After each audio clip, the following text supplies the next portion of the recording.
Hello everyone, good morning. Welcome to Anita Joshi's vlog. ಹೇಗಿದ್ದೀರಾ ಎಲ್ಲರೂ? Hope ಎಲ್ಲರೂ ಚೆನ್ನಾಗಿದ್ದೀರಾ ಅಂತ ಅಂದ್ಕೊಳ್ತೀನಿ. ನಾನಿವತ್ತು ಖಾರಾಬಾತ್ ರೆಸಿಪಿನ ಮಾಡಿ ತೋರಿಸ್ತಾ ಇದ್ದೀನಿ. ನಮ್ಮ ಮನೆಯಲ್ಲಿ ನಾನು ಯಾವ ರೀತಿಯಾಗಿ ಖಾರಾಬಾತನ್ನ ಮಾಡ್ತೀನಿ ಅಂತ ತೋರಿಸ್ತೀನಿ. ಮೊದಲನೇದಾಗಿ ಖಾರಾಬಾತ್ ಮಾಡ್ಕೊಳ್ಳೋದಕ್ಕೆ ಎಲ್ಲ ತರಕಾರಿಗಳನ್ನು ನಾನು ಕ್ಲೀನಾಗಿ ವಾಶ್ ಮಾಡಿಕೊಂಡು ಕಟ್ ಮಾಡ್ತಾ ಇದ್ದೀನಿ. ಇಲ್ಲಿ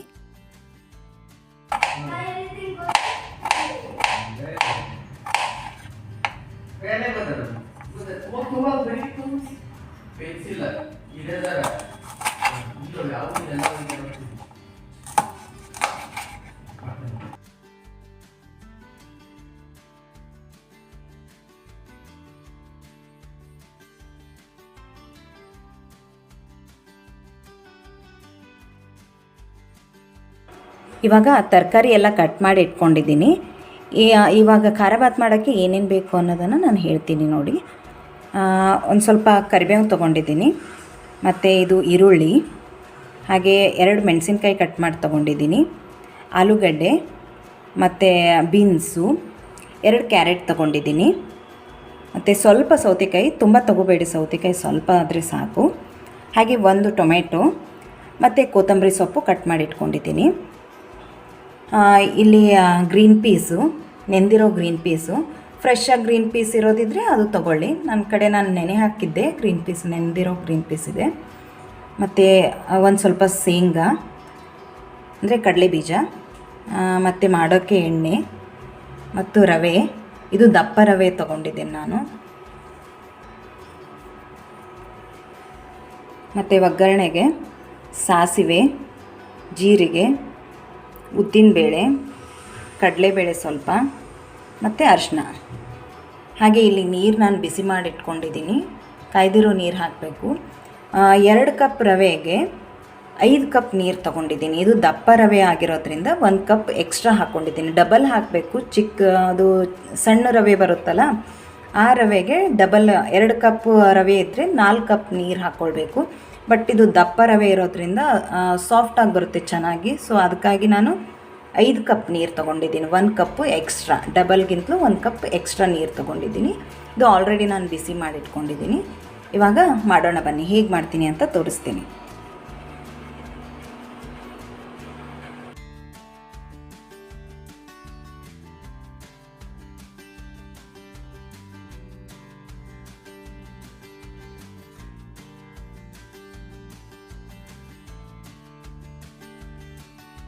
ಇವಾಗ ಖಾರಾಬಾತ್ ಮಾಡ್ಕೊಳ್ಳೋಕ್ಕೆ ಎಲ್ಲ ರೆಡಿ ಇಟ್ಟಿದ್ದೀನಿ. ಸೊ ಇವಾಗ ಸ್ಟಾರ್ಟ್ ಮಾಡೋಣ ಬನ್ನಿ.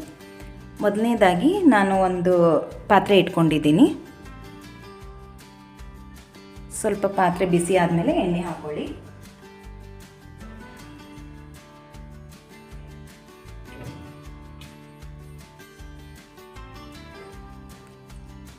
ಇವಾಗ ಎಣ್ಣೆ ಕಾಯಿ.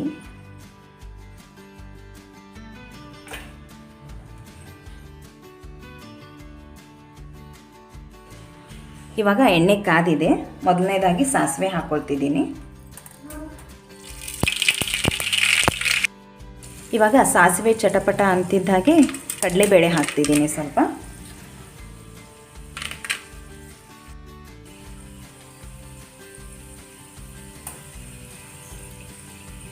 ಉದ್ದಿನಬೇಳೆ,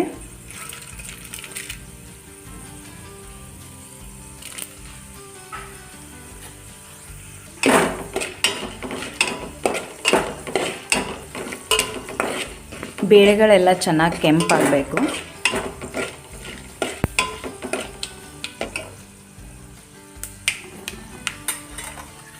ಈ ಟೈಮಲ್ಲಿ ಜೀರಿಗೆ ಹಾಕ್ಕೊಳ್ಳಿ.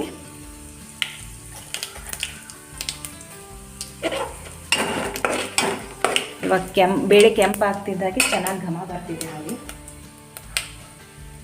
ಇವಾಗ ಕಡಲೆ ಬೀಜ ಹಾಕ್ಕೊಳ್ತಿದ್ದೀನಿ.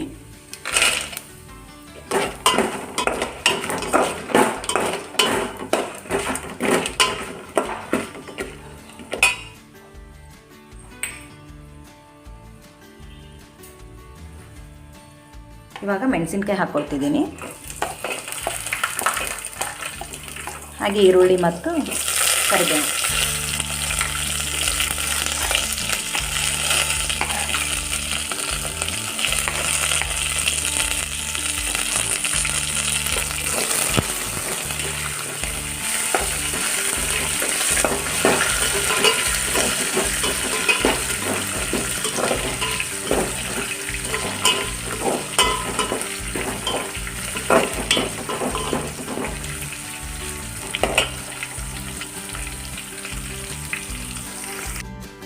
ಇವಾಗ ಈರುಳ್ಳಿ ಬೆಂದಿದೆ. ಈ ಟೈಮಲ್ಲಿ ನಾನು ಆಲೂಗಡ್ಡೆ, ಬೀನ್ಸು ಮತ್ತು ಕ್ಯಾರೆಟ್ ಹಾಕ್ಕೊಳ್ತಾ ಇದ್ದೀನಿ.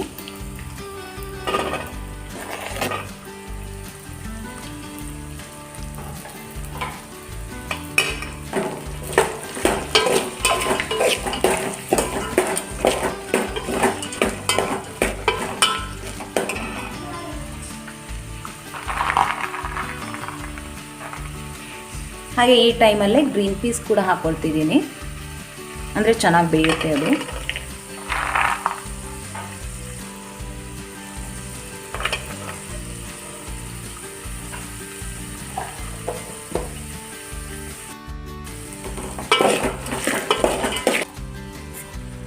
ಇವಾಗ ಸ್ವಲ್ಪ ಅರಿಶಿನ ಮತ್ತು ಉಪ್ಪು ಹಾಕ್ಬಿಡ್ತೀನಿ, ಅಂದರೆ ಬೇಗ ಬೇಯುತ್ತೆ ತರಕಾರಿ ಎಲ್ಲ.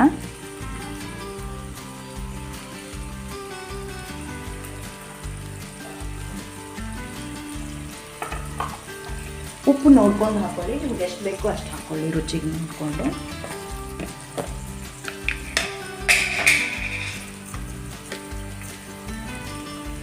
ಸೊ ರುಚಿಗೆ ತಕ್ಕಷ್ಟು ಉಪ್ಪು.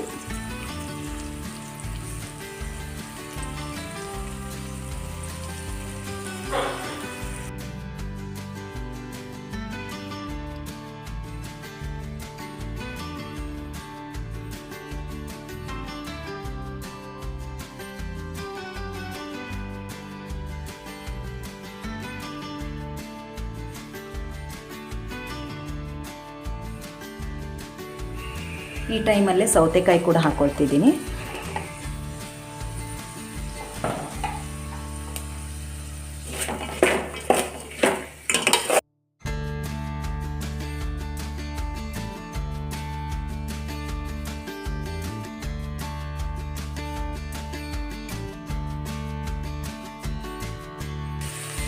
ಇವಾಗ ಮೇಲೊಂದು ಪ್ಲೇಟ್ ಮುಚ್ಕೊಳ್ಳಿ, ತರಕಾರಿ ಎಲ್ಲ ಬೇಗ ಬೆಂದ್ಬಿಡುತ್ತೆ.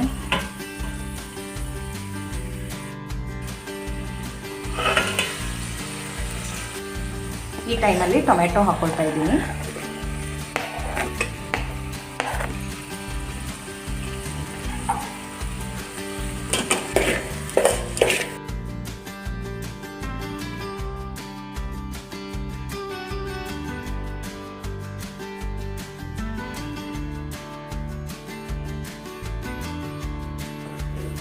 ಇವಾಗ ತರಕಾರಿ ಎಲ್ಲ ಚೆನ್ನಾಗಿ ಬೇಯಬೇಕು.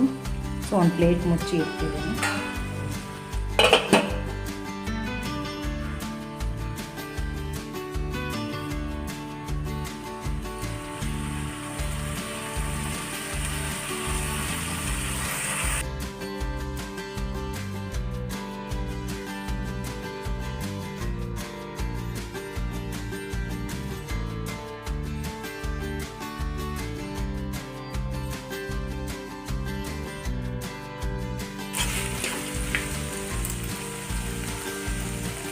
ಇವಾಗ ತರಕಾರಿ ಎಲ್ಲ ಬೆಂದಿದೆ.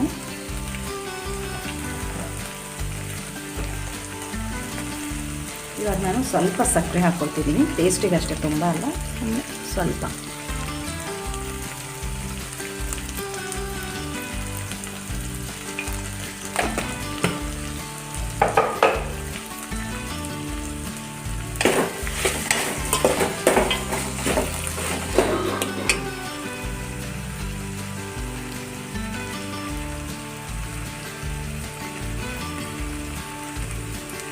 ಹಾಗೆ ಕೊತ್ತಂಬರಿ ಸೊಪ್ಪು,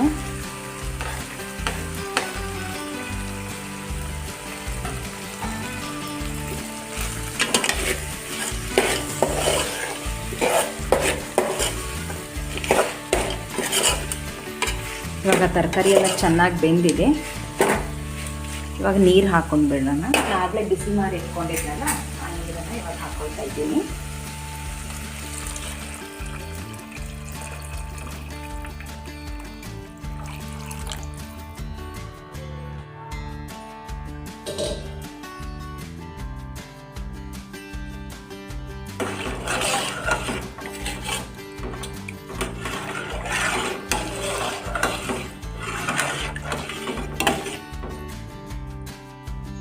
ಇವಾಗ ಈ ನೀರು ಚೆನ್ನಾಗಿ ಕುದಿಬೇಕು, ವೇಟ್ ಮಾಡೋಣ.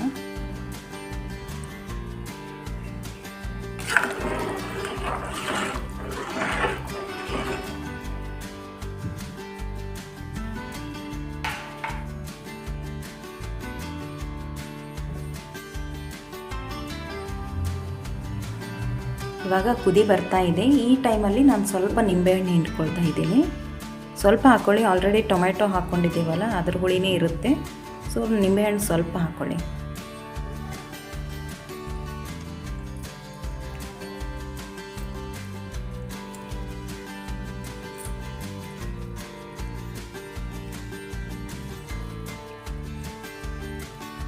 ಇಷ್ಟು ಸಾಕು. ನಿಂಬೆಹಣ್ಣು ಹಾಕಿದ ಮೇಲೆ ಕುದಿಯೋಕ್ಕೆ ಬಿಡಬೇಡಿ, ಅದು ಮತ್ತು ಕಹಿ ಆಗಿಬಿಡುತ್ತೆ. ಸೊ ನಿಂಬೆಹಣ್ಣು ಹಾಕಿದ ಕೂಡಲೇ ರವೆ ಹಾಕ್ಕೊಂಡ್ಬೇಡಿ. ಈ ಥರ ನಿಧಾನಕ್ಕೆ ಹಾಕ್ಕೊಳ್ತಾ ಚೆನ್ನಾಗಿ ಕಲಿಸ್ಕೊಳ್ಬೇಕು, ಇಲ್ಲಾಂದರೆ ಗಂಟಾಗ್ಬಿಡುತ್ತೆ ಅದು.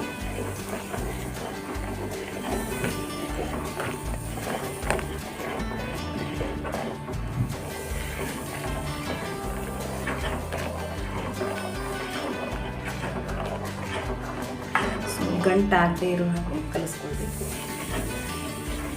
ರವೆನ ನಾನು ಮೊದಲೇ ಹುರಿದ್ಬಿಟ್ಟಿಟ್ಕೊಂಡಿದ್ದೆ. ಸೊ ಹಾಗಾಗಿ ನೀವು ಕೂಡ ಹುರಿದ್ಬಿಟ್ಟೆ ಹಾಕಿ.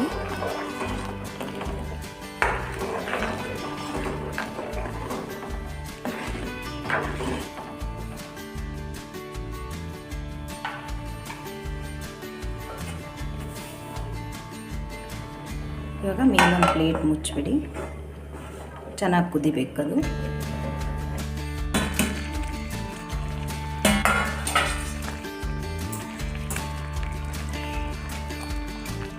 ಆಗ ಈ ಟೈಮಲ್ಲಿ ನಾನು ಸ್ವಲ್ಪ ತೆಂಗಿನಕಾಯಿ ತುರ್ಕೊಂಡು ಹಾಕ್ಕೊಳ್ತಾ ಇದ್ದೀನಿ.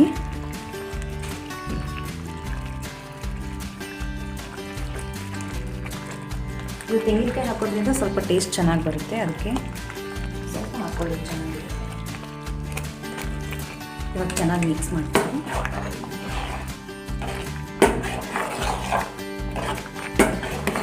ಇದು ಸಿಡಿತಾ ಇರುತ್ತೆ, ಸ್ವಲ್ಪ ಕೇರ್ಫುಲ್ ಆಗಿರ್ತಕ್ಕದು, ತುಂಬ ಬಿಸಿ ಇರುತ್ತೆ.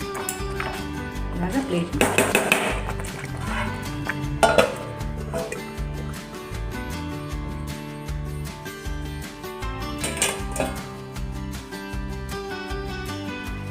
ಇವಾಗ ರೆಡಿಯಾಗಿದೆ.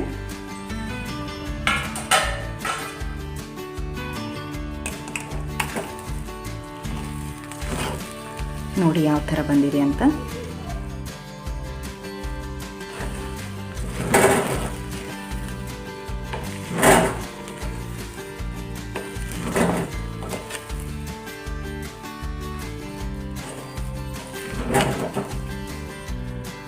ನೋಡಿ ಕರೆಕ್ಟ್ ಆಗಿದೆ ಇವಾಗ.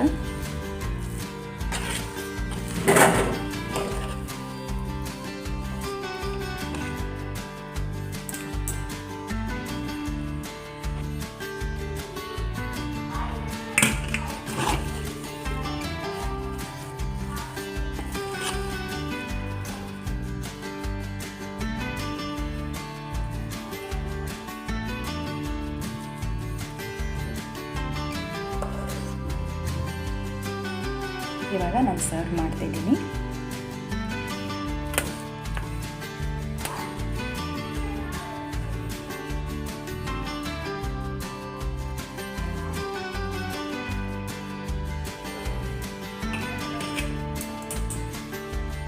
ಇವಾಗ ಇದರ ಮೇಲೆ ತುಪ್ಪ ಹಾಕೊಳ್ಳಿ.